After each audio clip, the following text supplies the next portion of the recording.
Assalamualaikum warahmatullahi wabarakatuh. Apa kabar anak solih dan solihah?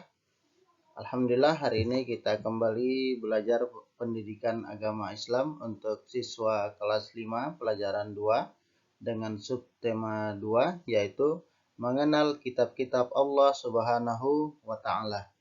Untuk itu sebelum kita lanjutkan pelajaran ini, jangan lupa anak-anak untuk selalu dukung channel ini dengan klik like, subscribe, dan aktifin loncengnya.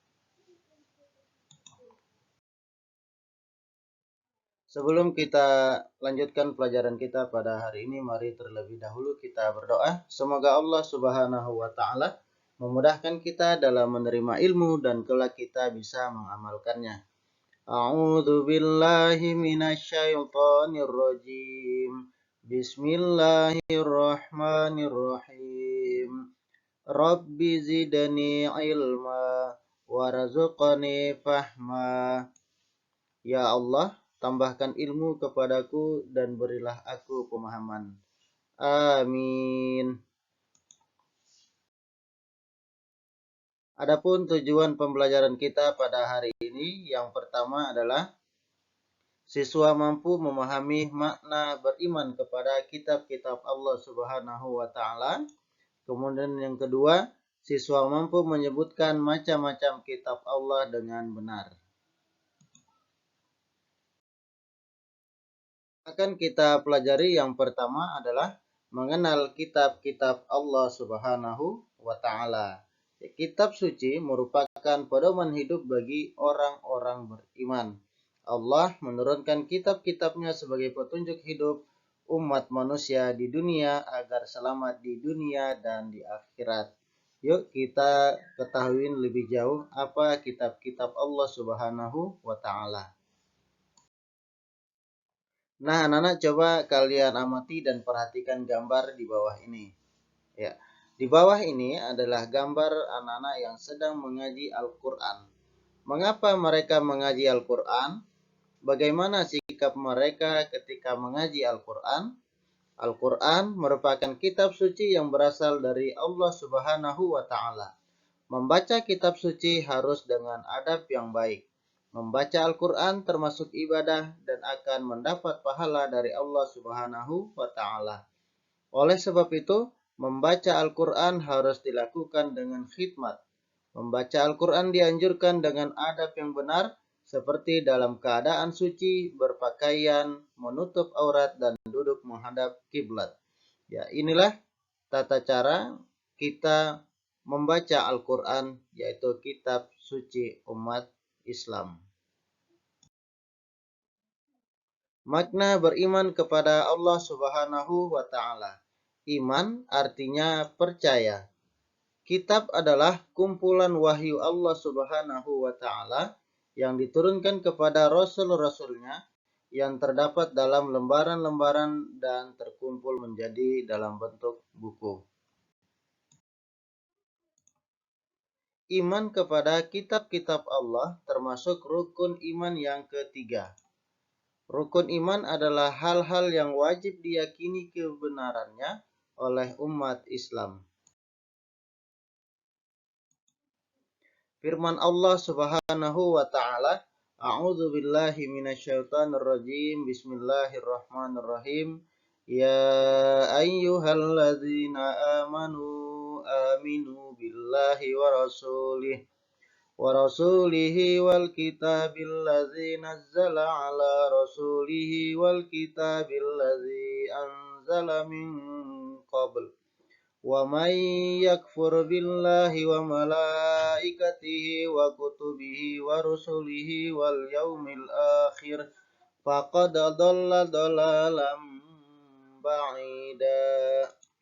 Artinya, wahai orang-orang yang beriman, tetaplah beriman kepada Allah Subhanahu wa taala dan Rasul-Nya Muhammad dan kepada kitab Al-Qur'an yang diturunkan kepada Rasul-Nya serta kitab yang diturunkan sebelumnya. Barang siapa ingkar kepada Allah Subhanahu wa taala, malaikat-malaikatnya, kitab-kitabnya, rasul-rasulnya, dan hari kemudian, maka sungguh orang itu telah tersesat sangat jauh.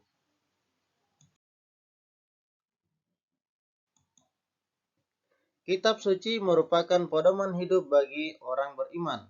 Allah Subhanahu wa Ta'ala menurunkan kitab-kitabnya sebagai petunjuk bagi umat manusia agar selamat di dunia dan akhirat. Kitab-kitab Allah diturunkan kepada para nabi dan rasul untuk disampaikan kepada umatnya. Kitab-kitab Allah ada 4, yaitu Taurat, Zabur, Injil, dan Al-Quran. Umat Islam harus mengimani adanya kitab-kitab Allah tersebut. Berikut uraiannya. Kitab Taurat. Taurat artinya peraturan. Kitab Taurat diturunkan kepada Nabi Musa alaihi salam di Bukit Tursina, yaitu pada abad 12 sebelum Masehi. Kitab Taurat menggunakan bahasa Ibrani. Allah Subhanahu wa Ta'ala berfirman, A'udzu billahi minasyaitonir rajim. Wa ataina Musal kitaba wa ja'alnahu hudan li bani Israil. وَجَعَلْنَاهُ هُدًى لِبَنِي إِسْرَائِيلَ أَلَّا تَتَّخِذُوا مِن دُونِي وَكِيلًا. Dan kami berikan kepada Musa kitab Taurat dan kami jadikannya petunjuk bagi Bani Israel.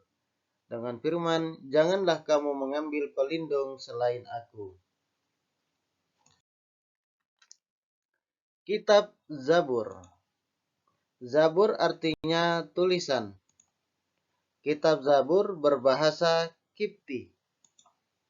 Kitab Zabur diturunkan kepada Nabi Daud alaihi salam. Beliau juga seorang raja dari Bani Israel. Kitab Zabur berisi tentang doa, munajat kepada Tuhan, zikir, nasihat, dan hikmah yang diperuntukkan kepada kaum Bani Israel. Nabi Daud diutus oleh Allah kepada Bani Israel, yaitu di tanah Kan'an atau biasa disebut dengan tanah Kanaan.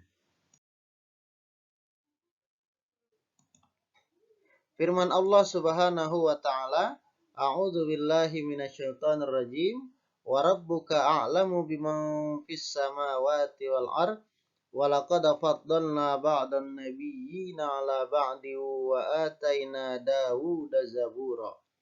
Dan Tuhanmu lebih mengetahui siapa yang di langit dan di bumi.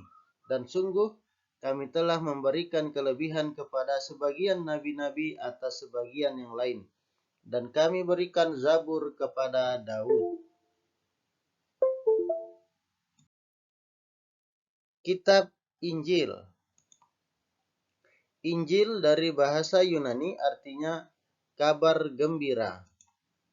Kitab Injil diturunkan kepada Nabi Isa alaihi salam pada abad 1 Masehi di Yerusalem dan disampaikan ke Bani Israel. Injil ini berisi perintah untuk menyembah kepada Allah Subhanahu wa Ta'ala yang Maha Esa dan ajaran kasih sayang kepada sesama dan lingkungan sekitar. Sebagaimana firman Allah Subhanahu wa Ta'ala, A'udzu billahi minasyaitonir rajim. Bismillahirrahmanirrahim. Wa qaffayna 'ala atharihim bi'Isa ibn Maryam musaddiqan lima baina yadayhi minat Taurah wa atainahul injila fihi hudaw wa nuru wa musaddiqan lima baina yadayhi minat Taurati wa hudaw wa mau'izatan lil muttaqin. Artinya, dan kami teruskan jejak mereka dengan mengutus Isa putra Maryam, yang membenarkan kitab yang sebelumnya yaitu Taurat, dan kami menurunkan Injil kepadanya, di dalamnya terdapat petunjuk dan cahaya, dan membenarkan kitab yang sebelumnya yaitu Taurat, dan sebagai petunjuk serta pengajaran untuk orang-orang yang bertakwa. Quran Surah Al-Maidah ayat 46. Kemudian kitab yang keempat adalah kitab Al-Quran. Al-Quran menurut bahasa artinya bacaan. Kitab Al-Quran mulai diturunkan kepada Nabi Muhammad Sallallahu Alaihi Wasallam pada abad ke-6 Masehi di kota Mekah. Peristiwa turunnya Al-Quran dikenal dengan Nuzulul Quran. Al-Quran turun ketika Nabi Muhammad Sallallahu Alaihi Wasallam sedang menyendiri di Gua Hira. Turunnya Al-Quran menandakan awal diangkatnya Nabi Muhammad Sallallahu Alaihi Wasallam sebagai Rasulullah Sallallahu Alaihi Wasallam, yaitu utusan Allah pada usia 40 tahun. Al-Quran adalah kitab yang terakhir diturunkan oleh Allah Subhanahu wa Ta'ala kepada Nabi yang terakhir, yaitu Nabi Muhammad Sallallahu Alaihi Wasallam. Al-Quran adalah pedoman hidup manusia. Al-Quran adalah penyempurna ajaran kitab-kitab sebelumnya. Sebagaimana firman Allah Subhanahu wa Ta'ala, A'udzu billahi minasyaitonir rajim. Bismillahirrahmanirrahim. Hadza bayanul lin-nasi wa hudaw wa mau'izatul lil muttaqin. Inilah Al-Quran, suatu keterangan yang jelas untuk semua manusia dan menjadi petunjuk serta pelajaran bagi orang-orang yang bertakwa. Nah, anak-anak, tadi kalian sudah mengetahui macam-macam kitab Allah Subhanahu wa Ta'ala dan diturunkan kepada para nabi-nabi Allah Subhanahu wa Ta'ala.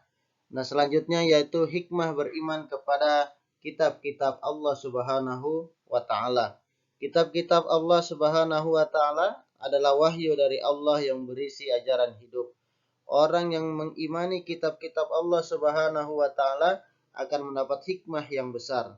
Berikut beberapa hikmah beriman kepada kitab-kitab Allah Subhanahu wa Ta'ala.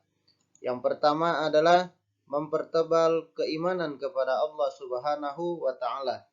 Banyak sekali hal-hal yang ada dalam kehidupan manusia yang tidak dapat dijawab oleh ilmu pengetahuan dan akal manusia. Adanya kitab-kitab Allah Subhanahu wa Ta'ala menyebabkan seseorang mampu menjawab permasalahan yang berkaitan dengan kehidupan manusia, baik yang nampak maupun yang gaib. Kemudian yang kedua hikmahnya adalah memperkuat keyakinan kepada tugas Nabi Muhammad Sallallahu Alaihi Wasallam. Meyakini kitab-kitab Allah berarti mempercayai kebenaran Al-Quran dan ajaran yang dibawa oleh Nabi Muhammad Sallallahu Alaihi Wasallam. Meyakini kebenaran Al-Quran hukumnya wajib. Kemudian yang ketiga, menambah ilmu pengetahuan.